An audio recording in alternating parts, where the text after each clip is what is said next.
Hi again then guys, and welcome to another specific look at a certain car from GT Sport. And I must admit, this is one of those cars that it took me a fair while to actually get around to driving it, because although obviously Gran Turismo Sport does have less cars to review than all of the previous games, I do review a lot of different games. It's like a couple dozen at this point, so of course getting around to driving all of these vehicles takes time. So for me, this was one of the cars that I kind of put off for a little bit, along with, you could say, its main rival in the game, the Jaguar F-Type, which we will also be reviewing fairly soon on the channel.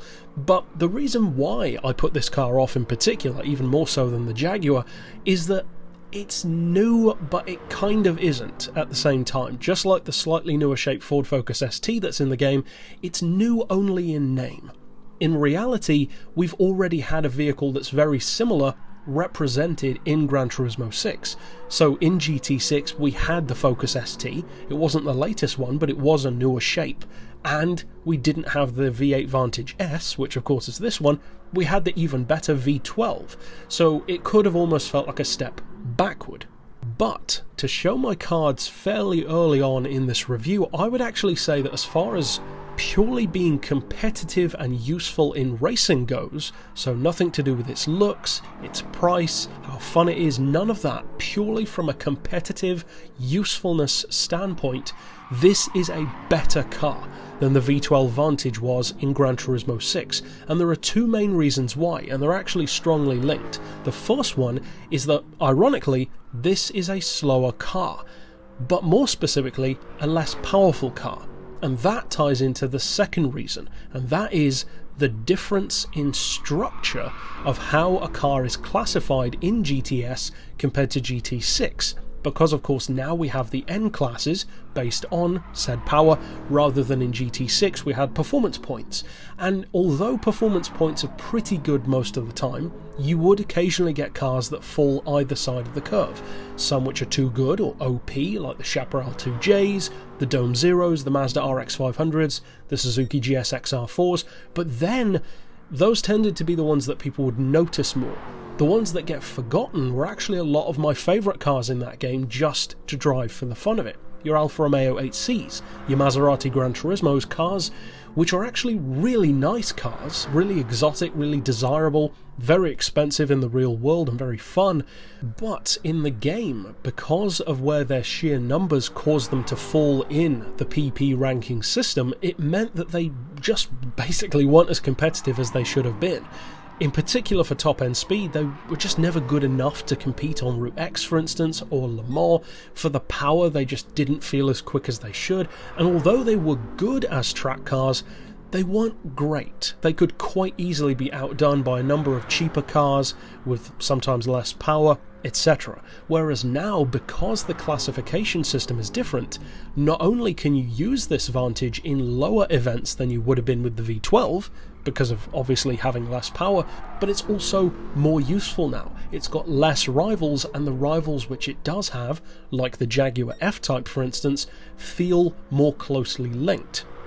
Whereas in GT6, of course, it's great to have a ton of cars, and of course I miss that, as many of you guys do, but at the same time, having something like a V12 Vantage or an Alfa 8C going up against something like a Nissan GTR or a stripped out muscle car, it just doesn't feel that relevant, having vehicles like that going up against each other, as fun as it could be. Whereas now, of course it should be up against an F-Type. That makes all the sense in the world. Or a Corvette Stingray, or a Viper.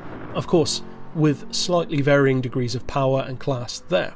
But in the case of driving this Aston, I already liked the V12 version in, again, GT6, but I didn't use it all that much. I was more of the Alfa fan, more of the Maserati fan, as much as I do love Aston. However, I will actually say that I prefer this one. For a start, it sounds better, and that's not just to do with the engine, it's the game quality as well. I think this is a great sounding car. It's got a lovely rumble with a bit of a bark to it as well, just like the Jag. The Jaguar definitely barks a little bit more than this one does. Having less power is not necessarily a bad thing. The one that I'm driving here has basically stock power with a little bit less weight. In fact, the weight is quite heavily tuned, to be honest. The tyres are, as you can still see, sports.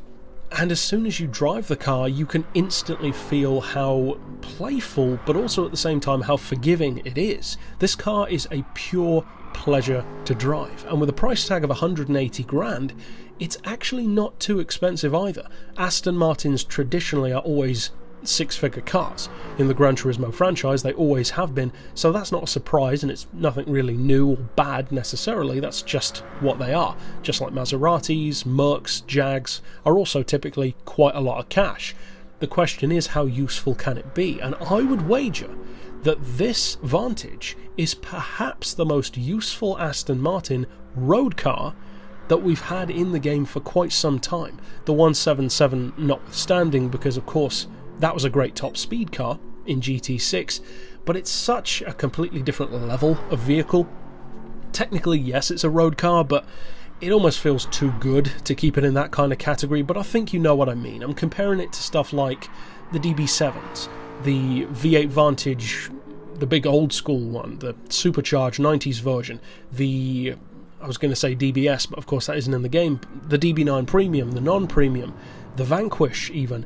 It compares well to those, and I would say that this one is more useful than they are, because they've always been fun, but they weren't always the most competitive things around. They almost felt too playful for their own good, whereas this one, as you can see in the video, you can definitely drift with it and have a ton of fun. In fact, it's probably one of my favourite drift experiences with any car in the game so far, in fact. And the car feels so well set up. The proportions are really good. It's technically not a small car, but it feels like it. It's chunky. It's like this little ball of power that just wants to burst out. But at the same time, very forgiving, very beginner friendly. And for its power, it's a real one to look out for, basically. And I actually found that, although I hadn't thought about it before, you can indeed detune this one into N300, and that is something which you'll definitely want to bear in mind, because that could be very useful under circumstances which will allow you to do that. And of course, balance of performance cancels that out, but for instance in a lobby or in, say, an event, I can't think of any, but there might be some events where you could do that, or of course you could just lower it to earn more cash. And potentially, I did a quick test run of this around Blue Moon Bay for the high money earning method. It wasn't quite quick enough on the straights on my first attempt, but I feel like it's got potential there even, as well as a less obvious choice to the KTM or the GT40. So overall, I would say that this is a very desirable car, but also one which is ironically easy to underestimate. It's easy to take cars like Aston's for granted, because you see them in so many games. They can kind of blend into the exotic field, and we tend to go for the newer, flashier options. But this one is not a car to sleep on. It's a good one, you should definitely check it out, and if for nothing else, it's such a fun, enjoyable car just to drive for the fun of it. And at the end of the day, racing is cool, but at least occasionally, try just driving something for fun. You might just enjoy it. But that's it for this pick, of course. I'll see you guys next time, and for now, as always, thanks for watching.